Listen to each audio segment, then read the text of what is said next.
Assalamu alaikum class. Hope so you all are well. Today the topic we are going to study is London, the Great Fire of London, September 1666. So this chapter is about the real incident or real event happened in London in 1666. یہ London میں ایک incident ہوا. تب اس وقت London میں طاعون کی بیماری جو ہے وہ ہارڈلی ختم ہی ہوئی تھی کہ اس کے بعد لندن کو ایک اور بڑے ڈیزاسٹر کا سامنا کرنا پڑا کہ لندن کا اگر لندن کے 5 حصے کیے جائیں تو اس کے جو لندن کے 4 حصے ہیں وہ آگ کی لپیٹ میں جھلس گئے. So starting from the first line. The Great Fire of London started in Baker's shop in Pudding Lane during the night of 1st September 1666 and raged for several days. ٹھیک ہے, تو کیا ہوا کہ لندن میں ایک گلی میں پوڈنگ لین میں ایک بیکری شاپ پہ ایک بہت بڑی آگ جو ہے وہ لگ گئی. ٹھیک ہے, اور یہ کب ہوا؟ 1 ستمبر 1666 میں. اور یہ آگ کافی دنوں تک لگی رہی. Only about 20 people died, but the fire engulfed 4/5 of the old city, in which in 1666 was made up of narrow streets and timber frame houses massed closely together. So یہ اب اس آگ میں تقریباً 20 لوگ جو ہے وہ مر گئے, لیکن اس آگ نے تقریباً شہر کا جو چوتھا حصہ ہے, ٹھیک ہے, اگر اس کے 5 حصے کی جائے تو چوتھا حصہ جو اپنی لپیٹ میں لے لیا. اور یہ کب ہوا؟ 1666 میں, جب جو ہے گلیاں بالکل تنگ تھیں. ٹھیک ہے, اور جو گھر تھے وہ لکڑی کے بنے ہوئے تھے, ٹمبر فریم کے. ٹھیک ہے, timber is kind of wood. So تب لکڑی کے گھر بنے ہوئے تھے اور وہ بہت کلوز تھے. تو یہی وجہ تھی کہ جو ہے آگ وہ بہت تیزی سے پھیلی. The Great Fire destroyed 13,200 houses, 89 churches and many London's greatest landmarks including St. Paul's Cathedral. اور اس آگ لگنے کی وجہ سے 13,200 گھر جل گئے, 89 جو ہے وہ چرچز جو ہے اس کی لپیٹ میں آ گئی. اور لندن کی جو ہے کافی مشہور فیمس جگہ ہے, اور ان میں ایک ایس ٹی پال کیتھیڈرل بھی تھا. Cathedral is kind of big church. ٹھیک ہے, جو بڑی چرچ ہوتی ہے اس کو کیتھیڈرل بولتے ہیں.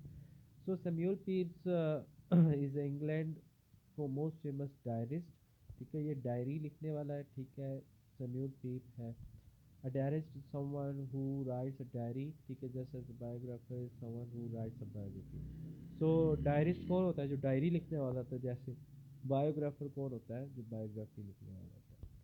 So he held an important post as secretary to Admiralty and kept a diary from 1660 until his eyesight began to fail in 1669. تو یہ تب جو ہے یہ سیمیول پیس جو تھا کس عہدے پہ تھا؟ سیکرٹری کے عہدے پہ تھا. اور یہ تب تک اس پر فائز رہا جب تک کہ اس کی آنکھیں, اس کی جو نظر ہے وہ بالکل ہی کمزور نہیں پڑ گئی. The following extracts from the Samuel Pepys diary written during the Great Fire. The wall side is edge of the London Great River, the River Thames. So یہ جو آپ کو جو چیپٹر ہے یہ گریٹ فائر, ٹھیک ہے, گریٹ فائر آف لندن, یہ جو پیسج ہے یا یہ جو واقعہ ہے, ایونٹ ہے, یہ کس نے نوٹ ڈاؤن کیا؟ اسی جو ڈائرسٹ ہے اس نے اپنی ڈائری میں اس کو لکھا, تو یہ ہم آج پڑھ پا رہے ہیں. So starting from the first line of the passage. So down with my heart full of trouble to water side and there got aboard and saw lamentable fire. So بہت ہی دکھی انداز میں دیکھتے ہوئے, ٹھیک ہے, واٹر سائڈ کو جو مناظر تھے ان کو بہت دیکھ کے بہت ہی دل قابل افسردہ ہو گیا. ٹھیک ہے, کس چیز کو دیکھ کے؟ لیمنٹیبل فائر, کہ جو فائر تھی, جو آگ بھڑکی ہوئی تھی وہ بہت ہی افسوسناک تھی. ٹھیک ہے, اس پہ مورن کیا جائے تو کم ہو, کیونکہ وہ اتنی بھیانک تھی کہ لوگ جو ہے وہ بالکل پیٹ رہے تھے. ٹھیک ہے, اور بہت افسوس کر رہے تھے. Poor Michael's house already burned and the fire running further. ٹھیک ہے، جو غریب مائیکل تھا اس کا بھی گھر جل چکا تھا، ٹھیک ہے، اور یہ آگ بڑھتی ہی چلی جا رہی تھی. In every little time it got as far as still yard while I was there. ٹھیک ہے، اور یہ وہاں پہ آگ جو ہے وہ بڑھتی ہی گئی. Everybody enduring to remove their goods into little boat. ٹھیک ہے، ایوری بڈی جو ہے ہر کوئی جو ہے وہ ایک ہسل بسل میں تھا. ٹھیک ہے، ایک سیریس ایکشن. انڈیورنگ کیا ہے؟ Enduring mean to do a serious action, to do a continuous action. ٹھیک ہے، وہ ہر کوئی ایک ہلچل میں تھا کہ وہ اپنا جو سامان ہے، گڈس کہتے ہیں سامان کو ایک چھوٹی کشتی میں جو ہے وہ شفٹ کرنے کی جلدی میں تھا ہر کوئی.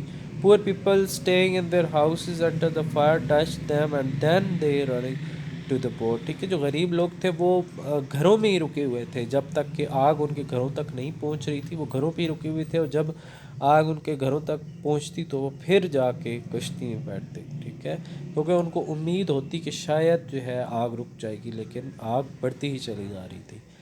And among other things, the poor pigeon were loath to leave their houses. ٹھیک ہے، اور جہاں تک دوسری چیزوں کی بات کی جائے، جو غریب پیجنس تھے، جو پرندے تھے، وہ بھی اپنا گھر چھوڑ نہیں رہے تھے. لوگ کہتے ہیں ناٹ ریڈی. ٹھیک ہے، غیر آمادہ ہونا. دا pigeons were not also not ready to leave their houses. ٹھیک ہے، وہ بھی اپنے گھروں میں ہی رہنا چاہ رہے تھے، لیکن and hovered about balconies till some of them burned their wings and fell down. اور ان میں سے کچھ جو ہے وہ بالکنیز میں ان کے پر جل گئے اور کچھ نیچے گرتے گئے. So this was so terrible and horrible situation in the London. اور اس میں تقریباً شہر کا آدھے سے زیادہ حصہ جل چکا تھا. Now we will continue the further part in the next section. اللہ حافظ.